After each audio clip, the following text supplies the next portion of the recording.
Friends, आज के video में हम बात करने वाले हैं पंजाब नेशनल बैंक की। वैसे तो आप मार्केट को देखेंगे तो पूरा मार्केट आज के दिन क्रैश हो गया है। यानी कि आप सेंसेक्स को देखेंगे तो 3 दिन के अंदर में लगभग 1600 पॉइंट गिर गया है। बैंक निफ्टी को देखेंगे तो केवल आज के दिन लगभग 600 पॉइंट गिरा है।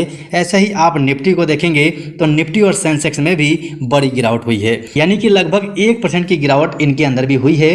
इसकी वजह से शेयर मार्केट के अंदर में पूरी तरह से आपको गिरावट नजर आएगी। लेकिन इसमें पीएनबी है जिसमें मार्केट की वजह से तो गिरावट हुई है, लेकिन कुछ खबर ऐसी निकल के आ रही है जिसकी वजह से उसके अंदर में और भी ज्यादा गिरावट बढ़ गई है। सो आपके पोर्टफोलियो में अगर पीएनबी का शेयर है या फिर आप खरीदने की सोच रहे हैं तो ये वीडियो एक बार जरूर देख लीजिएगा, क्योंकि ये आपके बहुत काम आने वाला है। सो फ्रेंड्स, आपके स्क्रीन पे ये खबर नजर आ रही होगी जो कि बहुत इंपॉर्टेंट है। इसकी वजह से आज के दिन पीएनबी में बड़ी गिरावट हुई है। ये एक बहुत बड़ा रीजन है जो पीएनबी में जितनी गिरावट होनी थी उससे ज़्यादा गिरावट करवाने का। इसे हम डिटेल में समझेंगे। इससे पहले हम चलते हैं पीएनबी के चार्ट पैटर्न के ऊपर में और वहां से इसका प्राइस निकालते हैं कि आगे इसका प्राइस क्या रह सकता है। इसके अंदर में गिरावट आएगी तो और कहां तक आ सकती है। सो फ्रेंड्स, फाइनली हम आ चुके हैं पंजाब नेशनल बैंक के मंथली कैंडलस्टिक चार्ट पैटर्न के ऊपर में। और यहाँ पर आप देखेंगे तो जिस लेवल पे अभी ये शेयर खड़ा है वहाँ पर बहुत बड़ा सपोर्ट है। यानी कि इस सपोर्ट की वजह से यहाँ पर स्टॉक रुका हुआ है। लेकिन इसके अंदर में जो गिरावट है उसके ऊपर न्यूज़ का फर्क भी पड़ा है। तो चलते हैं, पहले हम प्राइस देख लेते हैं क्योंकि न्यूज़ मार्केट में आते जाते रहते हैं। सो सबसे पहले आप यहाँ पर अगर एक ट्रेंड लाइन बनाएं तो यहाँ से आपको बिल्कुल क्लियर पता चलेगा कि यहाँ पर डाउन ट्रेंड चल रहा है। वैसे मैं एक ट्रेंड लाइन बना के आपको दिखाता हूं, आपको अनुमान हो जाएगा कि इसके अंदर में डाउन ट्रेंड चल रही है तो यहां पर हमें कहां नजर रखना है। क्योंकि प्राइस निकालने के लिए आपको प्राइस एक्शन पता होना जरूरी है, नहीं तो प्राइस आप नहीं निकाल पाएंगे। सो यहां पर आपको एक ट्रेंड लाइन नजर आ रही होगी। आप यहां पर देखेंगे तो स्टॉक अभी के टाइम में जहां पर है यानी कि अपने इस ट्रेंड को टच करने वाला है। इसे टच करने के बाद इसके अंदर और भी गिरावट आ सकती है। लेकिन ये गिरावट कहां तक आएगी उसके लिए एक ट्रेंड लाइन और हम मार्क कर लेते हैं, जिससे हमें क्लियर हो जाएगा कि मार्केट कहां तक गिर के आ सकता है और वहां पर हम सावधान हो सकते हैं।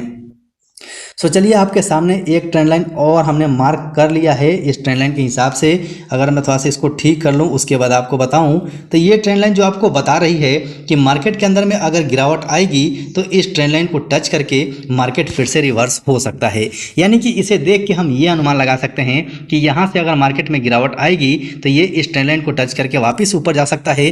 तो ये वाला एरिया हमारे लिए बाय करने के लिए बेस्ट एरिया होगा। यहाँ पर हम इसे बाय करेंगे और यहाँ से फिर हमें अच्छी खासी मूव मिल सकती है। तो 92 रुपीज़ 90 पैसे का टारगेट है जो यहाँ से निकलने के बाद अचीव कर सकता है। उसके बाद 136 का टारगेट आपको मिलेगा। उसके बाद अगर ये रफ्तार में नजर आता है तो आपको बहुत आसानी से 200 का टारगेट भी दिखा सकता है। चलते हैं, बात कर लेते हैं कि कौन सी खबर है जिसके ऊपर इतना बड़ा इम्पैक्ट पड़ सकता है। उस खबर के बारे में बात कर लेते हैं। सो फ्रेंड्स, ये खबर आपके सामने में है। इस खबर के हिसाब से आप पढ़ेंगे तो यहाँ पर एक स्कैम वर्ड सामने आएगा। यानी अगर आपको याद होगा तो 2019 के अंदर में नीरव मोदी और उनके चाचा मेहुल चोकसी के ऊपर में एक फ्रॉड का केस यानी कि धोखाधड़ी का केस डाला गया था, जिसमें 12,636 करोड़ रुपए का धोखाधड़ी की बात की गई थी और उनके ऊपर में केस कुछ दर्ज किया गया था। उसे हम डिटेल में समझेंगे। उसी केस को लेके आज के दिन हाई कोर्ट ने बड़ा फैसला दिया है। यानी कि इस फैसले में आप देखेंगे तो नीरव मोदी और उनके चाचा ने जो यहाँ पर अपील की थी उस अपील को हाई कोर्ट ने खारिज कर दिया है। यानी कि उसे इसने मान्य नहीं किया है, वो खारिज हो चुका है, जिसका इम्पैक्ट भी शेयर के ऊपर में आज के दिन पड़ा है। तो फ्रेंड्स, इस खबर को अगर आप डिटेल में समझें तो 2019 में नीरव मोदी और उनके चाचा के ऊपर में 12,636 करोड़ रुपए का हेरफेर करने का कंप्लेन दर्ज किया गया था, जिसमें आरोप लगाया गया था कि भारतीय बैंकों के विदेशी शाखाओं के पक्ष में 12,636 करोड़ रुपए के लेटर ऑफ अंडरटेकिंग और विदेशी क्रेडिट लेटर जो कि एफएलए कहते हैं वो जारी करने का आरोप लगा था। 2019 में ही ईडी ने चौकसी के ऊपर में भगोड़ा आर्थिक अपराधी अधिनियम 2018 के तहत एफईओ घोषित करने के लिए उनकी संपत्ति को जब्त करने के लिए पीएमएलए कोर्ट में आवेदन किया था। आपको बता दें कि 2018 के कानून के अनुसार किसी भी व्यक्ति को एफईओ घोषित किया जा सकता है, लेकिन उसमें कुछ शर्त हैं। यदि उस व्यक्ति के खिलाफ 1,000 करोड़ या उससे ज़्यादा पैसे की हेरफेर की केस हो तो उसे एफईओ घोषित किया जा सकता है। इसके खिलाफ नीरव मोदी ने हाई कोर्ट में अपील दर्ज की थी इसे खारिज करने के लिए, लेकिन हाई कोर्ट ने इनके अपील को ही खारिज कर दिया है, जिसका इम्पैक्ट शेयर के ऊपर में पड़ा है।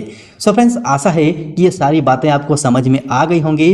हालांकि इससे कोई बहुत ज़्यादा फर्क मेरे हिसाब से शेयर शेयर के ऊपर नहीं पड़ना चाहिए, क्योंकि ये केस ऑलरेडी चल रहा था, ये कोई केस नया नहीं है। लेकिन उनके अपील को खारिज करना पर्टिकुलर किसी एक इंसान के ऊपर में है, इसीलिए मेरे हिसाब से शेयर के ऊपर में कोई इम्पैक्ट ज़्यादा नहीं होना चाहिए, लेकिन फिर भी शेयर के ऊपर इम्पैक्ट तो पड़ता ही है। सो ये जानकारी आप तक पहुंचानी थी, इसीलिए वीडियो को रिकॉर्ड किया गया है। वीडियो पसंद आया हो, जानकारी मिली हो तो वीडियो को लाइक जरूर कर दीजिएगा, और चैनल पर नए हैं तो चैनल को सब्सक्राइब करके बेल आइकन जरूर दबा लीजिएगा। अभी के लिए वीडियो में इतना ही, फिर मिलते हैं दूसरे वीडियो में।